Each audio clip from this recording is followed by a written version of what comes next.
Good morning, student.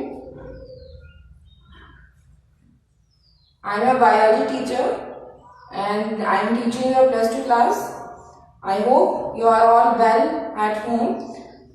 So, today my first lecture for you for the unit 3.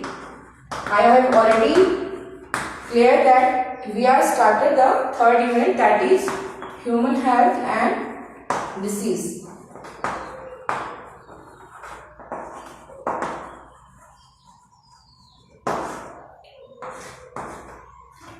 So first of all health के बारे में हम बात करते हैं. What is health? हेल्थ क्या है?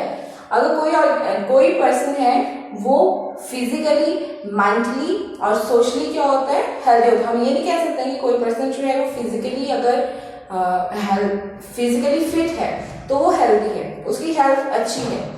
हमें जो है वो तीनों वर्ड्स लेके चलने पड़ते हैं कि फिजिकल, मेंटल एंड सोशली. कोई भी ह्यूमन बॉडी इन तीनों को अगर फुलफिल करती है तो ये वो उस पर्सन की क्या होती है, एक गुड हेल्थ होती है. और इस गुड हेल्थ को मेंटेन रखने के लिए body is free from any disease.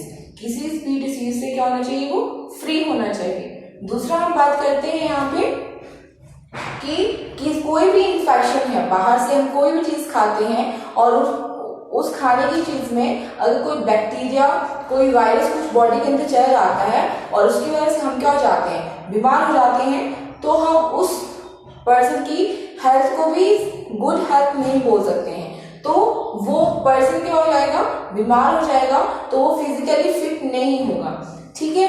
तो इस हेल्थ को मेंटेन करने के लिए यहाँ पे जो कंसेप्ट है, फर्स्ट ऑफ ऑल अगर आप अपनी एनसीईआरटी की बुक अगर सभी के पास है तो आप उसमें जो है फर्स्ट 3 लाइन्स में वहां पे आप पढ़ेंगे कि वहां पे फादर ऑफ मेडिसिन के नाम से कौन जान जाते हैं, और उसमें आप पढ़ोगे हिप्पोक्रेट्स. ठीक है. और यहाँ पे ब्लड सर्कुलेशन का जो कंसेप्ट है वो सबसे पहले किसने दिया था, ये भी हम पढ़ेंगे.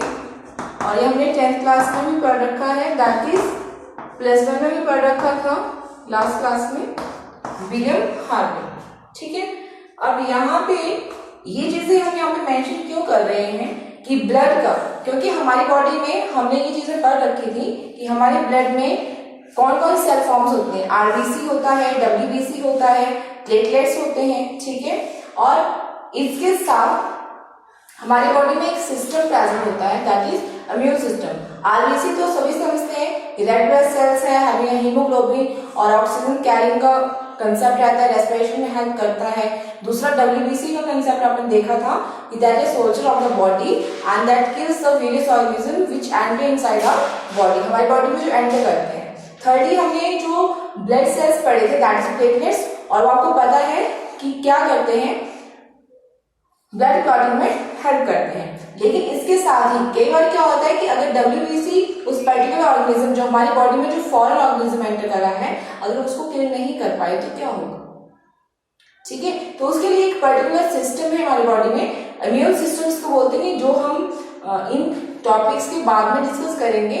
और वहां पे आपको पता है कि जो इम्यून सिस्टम है दैट क्रिएट्स एंटीबॉडीज.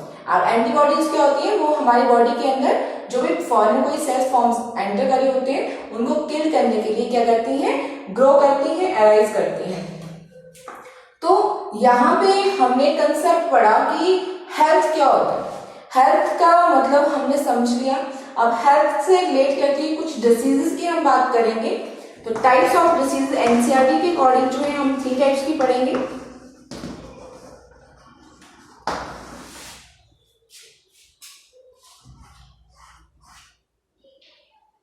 तो टाइप्स ऑफ डिसीजेस में जो है एक तो आपके पास आ जाती है कोजेनेटिव. कोजेनेटिव का मतलब होता है कि जो बाय बर्थ से ही बच्चे की बॉडी में क्या करती है, मूव करती है. मतलब हेरिडिटरी कुछ डिसऑर्डर जो है बच्चा उन और डिसऑर्डर्स को लेके पैदा होता है, उस तरह की डिसीजेस को हम क्या बोलते हैं, कोजेनेटल, जो बाय बर्थ ही बच्चे के साथ होते हैं, जो इनहेरिटेबल होती हैं। ठीक है, सेकेंडली हम ये बात करते हैं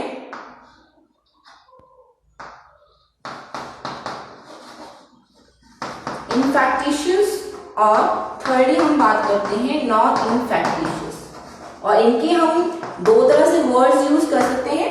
इनफैक्टिशियस के लिए हम बात करेंगे कम्युनिकेबल डिसीजेस की, और दूसरी नॉन इन्फेक्टिशियस की हम बात करेंगे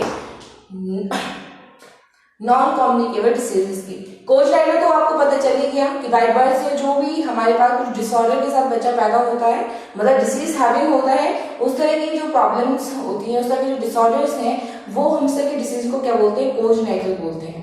दूसरा जो इन्फेक्टिशियस है और कम्युनिकेबल डिसीज की हम बात करते हैं, मीन्स ये एक इन्फेक्टेड पर्सन से दूसरे पर्सन में मूव करती हैं, पर्सन टू पर्सन मूव करती हैं। जैसे अभी हाल में आपको पता है कि आजकल जो कंसेप्ट चला है डिसीज का, दैट इज कोविड-19, और आपको पता है कि वो भी एक तरह का वायरस फॉर्म है, और वो भी किस तरह से फैल रहा है, पर्सन टू पर्सन फैल रहा है। ठीक है, ऐसा नहीं कि पर्सन टू पर्सन, मतलब पर्सन से किसी जगह पे कोई, आपको पता है सिम्टम जो है, जैसे कोई स्नीच करता है, छींक मारता है, और जो आपके वाटर ड्रॉपलेट्स जो है किसी सरफेस के ऊपर गिर जाते हैं, अगर उसी सरफेस को किसी और ने हाथ लगा दिया, वो ट्रांसफर हो गया, ठीक है, बॉडी के अंदर मूव कर गया, तो इस तरह से ट्रांसफर, तो वो भी किस में आ रहा है, इन्फेक्टिशियस डिसीजेज में आ रहा है। कौन सी वाली डिजीज, जो कोविड-19 की अभी हाल में चली हुई। थर्डली हम बात करते हैं नॉन इन्फेक्टिशियस। नॉन इन्फेक्टिशियस मीन्स जो बॉडी के अंदर ही कुछ डिफेक्ट्स हो जाते हैं, जैसे कैंसर है, हार्ट की कुछ डिसीजेस हैं, किडनी की डिसीजेस हैं, किडनी से रिलेटेड कुछ प्रॉब्लम्स क्रिएट हो जाती हैं, जो भी इंटरनली जो हमारी बॉडी के अंदर की कुछ डिसऑर्डर, जो हमारी बॉडी के अंदर जो डिफेक्ट हो जाते हैं, वो किसी दूसरे को ट्रांसफर नहीं होते हैं, वो हमारी अपनी बॉडी का कोई डिफेक्ट होता है, जो स्टिल वहीं पे रह के जो है वो उसी पर्सन को हार्म करता है, वो कभी भी पर्सन टू पर्सन जो है ट्रांसफर नहीं होता है। अंडरस्टूड? तो इस तरह से आपको जो है इनके बारे में थोड़ा सा पता होना। अब जैसे हम फोकस करेंगे फर्स्टली इन्फेक्टिशियस डिसीजेस, क्योंकि इन्फेक्टिशियस जो आपकी पास डिसीजेस रहती हैं उसमें बहुत सारी बैक्टीरियाज की जरूरत पड़ती है, ऐसे नहीं कि अपने आप ही हो जाती है। इन्फेक्टियस डिसीजेस के लिए जो रिस्पॉन्सिबल हैं, ये किसके थ्रू फैलती हैं, बैक्टीरिया के थ्रू फैल सकती है। जैसे हमने लास्ट क्लासेस में प्रोटोजोन प्रोटिस्ट पढ़े थे,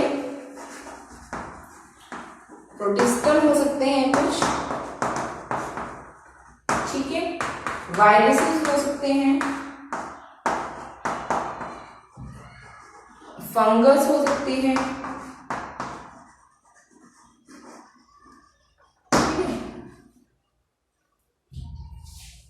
बैक्टीरिया, प्रोटिस्टा, वायरसेस और fungus, they are all responsible for the various infectious diseases. So one by one we can discuss these all infectious diseases. Thank you.